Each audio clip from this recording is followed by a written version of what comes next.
Olá, tudo bem? Aqui é a Adriana Laufer, eu sou nutricionista, sou especialista em gastroenterologia e esse é um vídeo sobre mitos e verdades sobre a dieta FODMAP.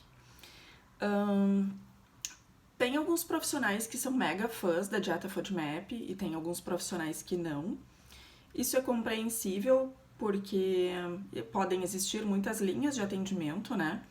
Assim como existem gastroenterologistas mais tradicionais, outros com uma abordagem mais integrativa. Tem nutricionistas que não são tão adeptos à conduta FODMAP, tem outros que são, como eu. Assim como em todas as áreas existem várias abordagens, linhas. Na própria psicologia existem várias linhas, teorias de atendimento, enfim. Mas, ainda assim, eu acho que é importante a gente esclarecer alguns mitos, porque isso pode acabar impedindo algumas pessoas de se beneficiarem do protocolo FODMAP, que é uma coisa super bem estabelecida, digamos assim, né? Existe toda uma equipe na Austrália, enfim, que estuda isso, publicações científicas, aplicativos de telefone, enfim, cursos, né? Para formação de profissionais para aplicarem o protocolo, enfim, né, com seus pacientes. Então, acho que é importante, ainda assim, a gente esclarecer alguns mitos. Um deles, eu não sei se eu vou conseguir, se eu vou atender a todos os mitos, mas esses são os que eu identifiquei, que são 6. Então, mito da dieta FODMAP número 1, que a dieta FODMAP emagrece. Ela não emagrece, tanto é que nenhum dos meus pacientes emagrece com a dieta FODMAP. O que emagrece é a restrição calórica. Então, se durante o protocolo FODMAP a pessoa, por algum outro motivo, comer menos, é isso que vai emagrecer. Agora, por exemplo, se a pessoa fizer a dieta FODMAP por conta, simplesmente sair cortando alimentos, sem readequar isso de uma certa forma, ela poderá emagrecer.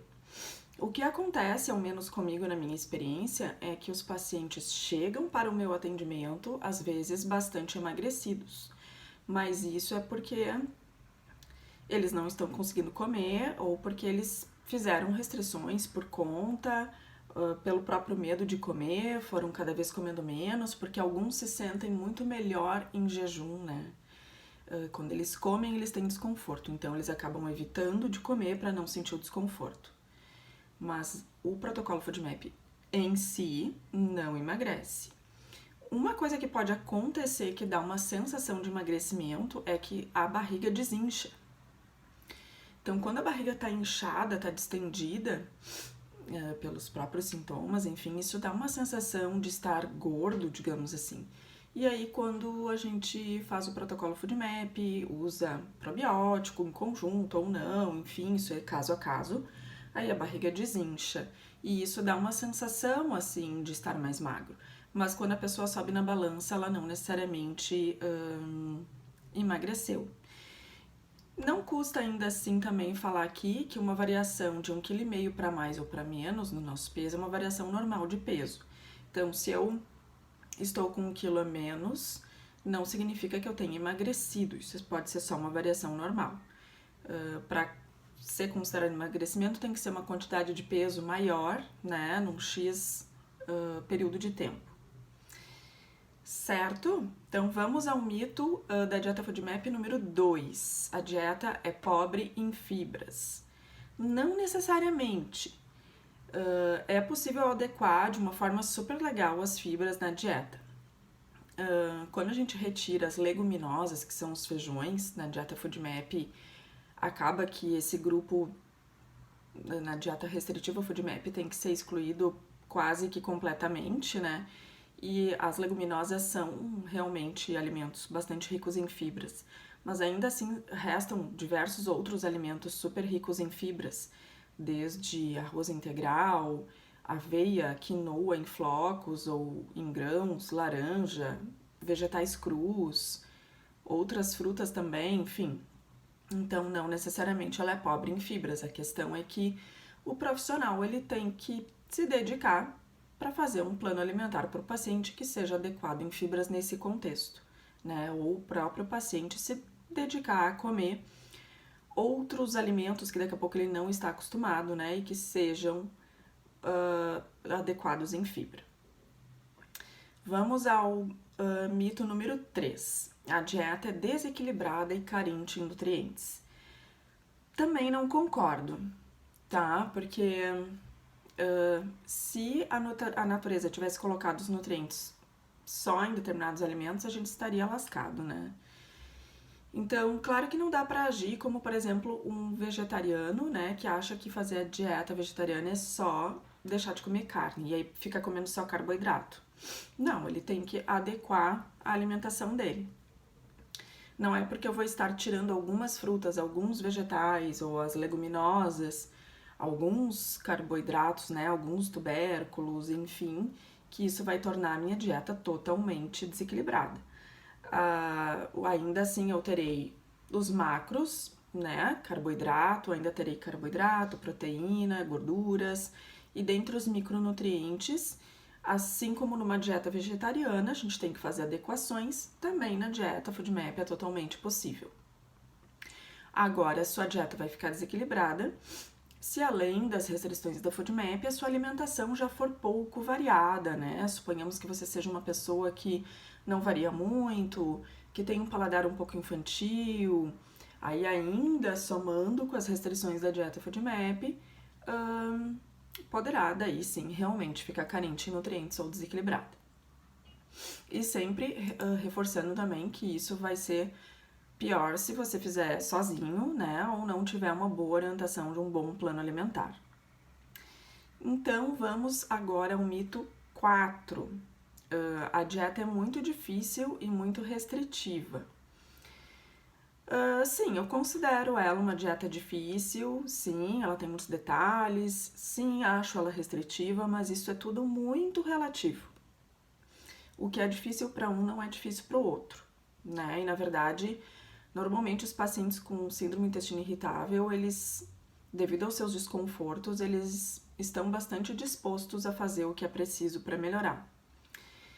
Mas ainda assim, né, com essas restrições ou esse determinado grau de dificuldade para executar essa dieta, ainda assim ela é como muitas outras dietas, né, que às vezes a gente vai num lugar, na casa de uma pessoa, e não dá para comer necessariamente de tudo enquanto está naquela dieta. Ainda assim é por um período, né, o período de restrição que são 30 dias e depois vem a flexibilização da dieta. Eu, particularmente, forneço um plano alimentar bem elaborado para os meus pacientes, com várias opções em todas as refeições, considerando os alimentos permitidos e com baixo, médio teor fermentativo, adaptados à rotina do paciente, aos horários dele, ao tipo de trabalho que ele tem.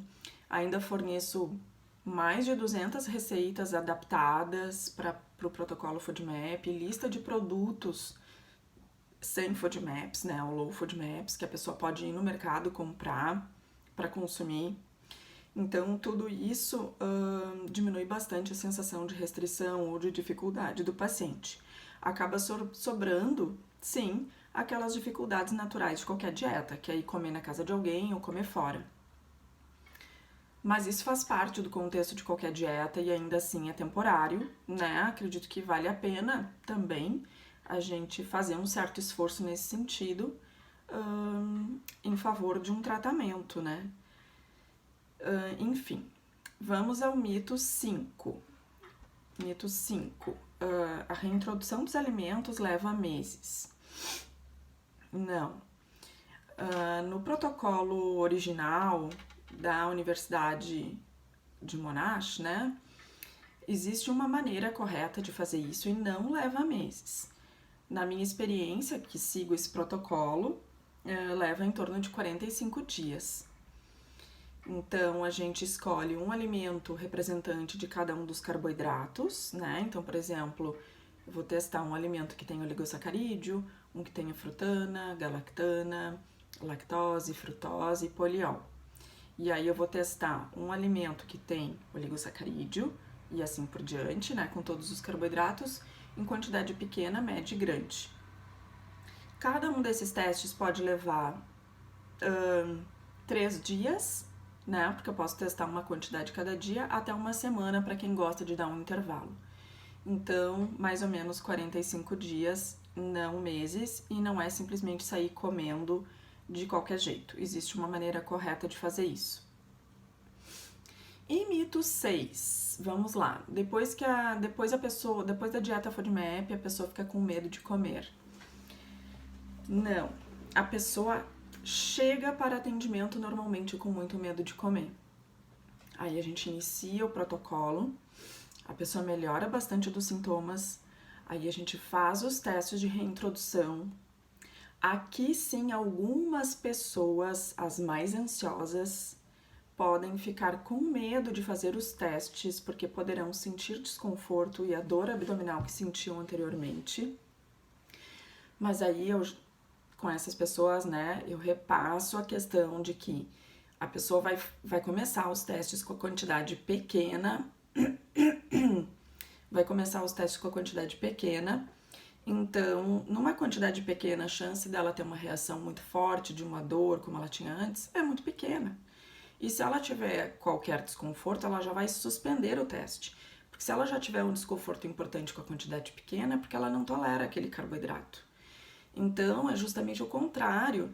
Depois dos testes, inclusive, a pessoa perde o medo de comer, porque ela vai saber exatamente o que dá sintoma nela.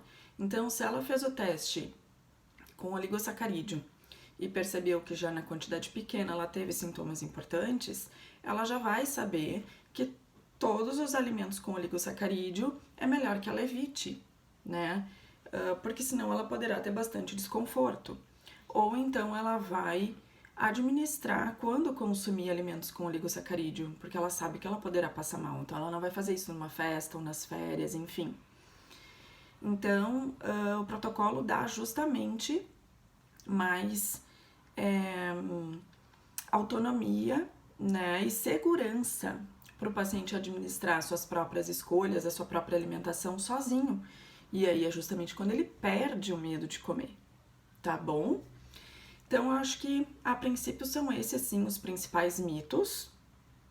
Se você tem alguma dúvida, receio, conhece algum outro mito, ouviu algum outro profissional falar de alguma outra coisa a respeito da dieta FODMAP, deixa aqui nos comentários que eu posso te responder, né? Solucionar essa dúvida. E se você conhece alguém que se beneficiaria desse protocolo, tem dúvidas, marca a pessoa, envia a ela esse vídeo, enfim. Acho que era isso por hoje. Espero que esse vídeo tenha te ajudado, tenha esclarecido as tuas dúvidas. E qualquer coisa, né, você pode me chamar, a gente pode conversar mais a respeito. Um abraço, tchau, tchau.